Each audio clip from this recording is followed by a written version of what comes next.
سر سی N N کی ایک report کے مطابق امریکہ کو خطرناک قسم کی خفیہ اطلاعات ملی جس کے بعد امریکہ اور بھارت کے درمیان رابطہ ہوا اور جنگ بندی کی کوششیں ہوئیں. کون سی ایسی خفیہ اطلاعات تھیں جس کے بعد مودی کو گھٹنے ٹیکنے پڑے آپ کے خیال میں؟ دیکھیے، میں ایک بات میرا نہیں خیال ہے کہ جو ہنٹ کیا جا رہا ہے کہ وہ نیوکلیئر تھریٹ تھی. پاکستان ایک رسپانسبل اسٹیٹ ہے. میں فورن منسٹر رہا ہوں 5 سال. میں نیشنل کمانڈ اتھارٹی کا جو نیوکلیئر ویپنز کو دیکھتی ہے اس کا وائس چیئرمین تھا. ہم کو یہ میرا نہیں یہ میں خیال ڈس انفارمیشن ہے کہ جی ان کو اصل میں جب اندازہ ہوا امریکہ کیونکہ سر خبریں آئی تھی نا کہ پاکستان نے نیشنل کمانڈر اتھارٹی کا اجلاس طلب کیا تھا تو میں بھی اس سے لوگ ریلیٹ کر رہے تھے. میں نے سنا اس کو ڈینائی بھی کر دیا گیا. میں نے سنا ہے اس کی تحقیق کی ضرورت ہے کہ ڈیفنس منسٹر نے اس کو شاید تردید کی ہے اس کی. میری ذاتی رائے یہ ہے کہ شاید یہ نہیں ہے. میری ذاتی رائے یہ ہے کہ حیران ہو گیا ہوگا امریکہ بھی ہندوستان بھی کہ جس ایکوریسی سے ہماری میزائلز گئی ہیں اور پھر جس طرح وار کا جواب دیا گیا ہے ود لوئٹرنگ منیشنز ود ڈرونز اور رات کو جو سما اس کا باندھا گیا ہے کہ وہ یہ نہ سمجھیں کہ اب یہ جو جنگ ہے صرف یہ LOC پہ ہے. انہوں نے کوشش کی ہماری بچوں کو مارنے کی سارے پاکستان میں. ہم نے جواب دیا سارے ہندوستان میں کہ بھئی یہ چیز اگر آپ کر سکتے ہیں ہم تو نہیں معصوموں کو ماریں گے. آپ کے کیا جذبات ہیں اس وقت؟ پہلی تو میری خواہش یہ تو خیر سارے پاکستانی قوم کو مبارکباد ہو. پہلی بات تو یہ ہے. نمبر 2 یہ ہے کہ میری خواہش یہ ہے کہ یہ جو ایکسٹریمزم ہندوستان میں پھیل رہا ہے جس کو ہندوتوا کہتے ہیں، حالانکہ ان کی تعداد جو ہے کوئی 33% سے زیادہ نہیں ہے اور باقی ہندوؤں کی، سکھوں کی، کرسچنز کی، مسلمانوں کی سب کی آوازیں دب کے رہ گئی ہیں. خواہش یہ ہے کہ اس کے نتیجے میں یہ کچھ تبدیلی آئے ہندوستان کی سوچ میں کہ جو ان کا ایجنڈا تھا جو بہت سخت نفرت، شاید وہی لفظ اور تو مجھے کچھ نہیں سمجھ آ رہی کہ جتنی بھی مائنورٹیز ہیں ان کے لیے نفرت ہے، پاکستان سے دشمنی ہے. شاید اس میں کوئی تبدیلی آ جائے تو بہت بڑی تبدیلی ہوگی. باقی یہ ضرور ہے کہ جو قیادت ہندوستان میں یہ سوچتی تھی کہ وہ چاہے کر گزرے اب انہیں 100 مرتبہ سوچنا پڑے گا. حالانکہ کہہ وہ یہ رہے ہیں کہ ہم نے ایک نیا بینچ مارک سیٹ کر دیا ہے کہ جب پاکستان جب بھی ان کے یہاں کوئی دہشت گردی ہوگی تو وہ اسی قسم کی کارروائی کریں گے. تو کیا وہ یہ چاہتے ہیں کہ پاکستان بھی ایک بینچ مارک سیٹ اپ کر دے؟ کیونکہ پاکستان نے تو دی ہے نا جی گواہی، انہوں نے ایویڈنس پیش کی ہے، DGISPR نے دکھائی ہے بلوچستان میں انٹرونشن کے سلسلے میں ہندوستان کی انٹرفیئرنس، اور باقاعدہ اس کو مانیٹر کیا جا سکتا ہے، اسے دیکھا جا سکتا ہے، جج کیا جا سکتا ہے اس کی ویراسٹی کو. جب وہ بتا رہے ہیں کہ جی لاہور سے بلوچستان ہماری جو دہشت گردی کا جال پھیلا ہوا ہے تو ہندوستان کیا یہ چاہے گا کہ جب پاکستان میں دہشت گردی کا حملہ ہو تو ہم بھی ایک نیا بینچ مارک سیٹ کر دیں کہ جب ہم پہ حملہ ہوگا ہم تم پہ کر دیں گے؟ بالکل صحیح. سر عالمی تھنک ٹینکس، بین الاقوامی جریدے پاکستان کی تعریف کر رہے ہیں. امریکی جریدے دی نیشنل انٹرسٹ نے بھی پاک فوج کی برتری کو تسلیم کر لیا ہے. کتنی بڑی فتح ہے یہ پاکستان کی؟ پاکستان کی اس لیے فتح ہے کہ جو ہندوستان کو یہ غرور تھا کہ ہم سے بہت بڑا ملک ہے جو کہ ہے، ان کی معیشت ہم سے بہت بڑی ہے جو کہ ہے، بلکہ بد نصیبی ہے کہ ہمیں اتنا چھوٹا نہیں ہونا چاہیے تھا.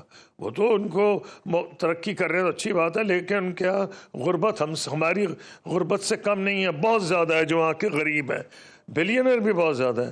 ہمیں یہ سوچنا ہے کہ اتنی چھوٹی ہماری معیشت ہونی نہیں چاہیے تھی. ہماری معیشت جو ہے وہ اگر ہندوستان کی جتنی ہے 1/4 ہو تو سمجھ آ جاتی ہے، 1/5 ہو تو سمجھ آئے.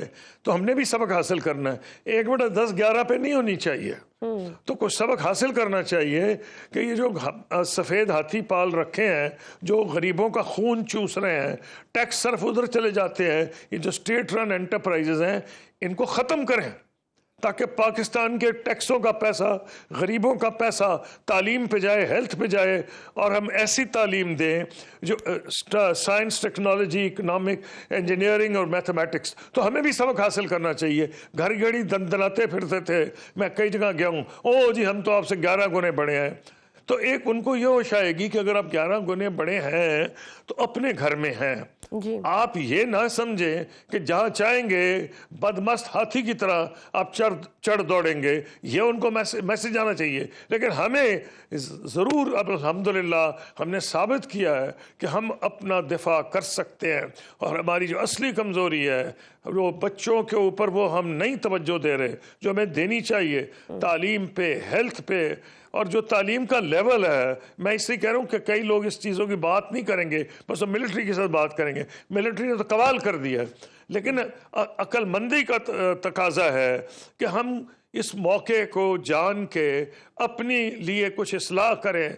मेरा नहीं ख्याल है कि हिंदुस्तान आसानी से दोबारा ऐसी कार्रवाई करेगा जैसे उसने की। हालांकि वो क्या ये जान रहे हैं कि जी हमारा नया बेंचमार्क है, हमने नया स्टैंडर्ड सेट कर दिया है कि अगर कोई कार्रवाई हुई, वो भाई 90,000 कब्रें तो तुम्हारे यहाँ मुसलमानों की हैं, कश्मीरियों की। तुम कहते हो सारे घुस बैठी हैं, क्या 500 होंगे? भाई इतने ही होंगे ना। 90,000 में से यहाँ से गए हैं पिछले 25-30 साल में। अब जो उनके कश्मीरी भाई इधर भी तो बैठे हुए हैं ना। तो पॉइंट ये है कि ये कहना कि अगर कोई हमला होगा हम समझेंगे आप उसका कोई उसकी एविडेंस भी नहीं, ये एक्सेप्ट नहीं किया जा सकता। बिल्कुल, विदाउट एविडेंस एलिगेशंस एक्सेप्ट नहीं की जाएंगी। और आप बिल्कुल सही कह रहे हैं कि नो डाउट कि हमने प्रूव किया है, हमने डिफेंस पे हमारी पाक फौज ने प्रूव किया है, लेकिन साथ साथ हमें अपनी शॉर्ट कमिंग्स पे भी नज़रसानी करने की ज़रूरत है। डोनाल्ड ट्रंप ने कश्मीर के हवाले से सालसी की पेशकश की है, इससे पहले भारत भी तीसरे फरीक की मुदाखलत का हामी नहीं रहा। मसले कश्मीर आलमी सतह पर उजागर होना और फिर अमेरिका जैसी एक आलमी ताकत का बतौर सालिस इसमें शामिल होना, ये पाकिस्तान की कितनी बड़ी फतह है, और ये कितना बड़ा सुनहरी मौका है पाकिस्तान के लिए कि हम इस टाइम पे मसले कश्मीर हल कर सकें। आप ये भी पूछें कितना बड़ा धक्का है हिंदुस्तान के लिए, क्योंकि हिंदुस्तान ने और प्राइम मिनिस्टर मोदी ने बहुत इन्वेस्टमेंट की थी प्रेसिडेंट ट्रंप पे। पिछली दफ़ा भी जब वो आए हिंदुस्तान तो इन्होंने स्पेशल उनके लिए जलसा कराया। अब की बार ट्रंप सरकार, यानी ये जलसे करा रहे थे ये वज़ीर आज़म हिंदुस्तान अमेरिका के सदर के वो अगले इलेक्शन में वो जीत जाएं। अब की बार ट्रंप सरकार, फिर उन्होंने कई चक्कर मारे, और हालांकि जो अभी वो उन्होंने चक्कर मारा था वाइट हाउस का, तमाम इत्तलात ये हैं कि प्रेसिडेंट ट्रंप बहुत बिजी थे, ये ज़बरदस्ती पहुँचे हैं। जो लोग बुलाए गए थे, मेरी इत्तलात ये हैं, उनमें इज़राइल का प्राइम मिनिस्टर था, जॉर्डन के बादशाह थे, और एक क्योंकि वो बड़ा मामला बॉयल कर रहा था गजा वाला, और एक शायद जापान के मेरा ख्याल है प्राइम मिनिस्टर थे। तो मोदी साहब पहुंच तो गए थे, और इन्होंने शायद ये कहा होगा कि मैं तो टैरिफ्स के ऊपर बात करने को आया हूं, लेकिन मेरी अकल ही नहीं मानती कि पाकिस्तान और इंडिया का इन्होंने जिक्र ना किया हो।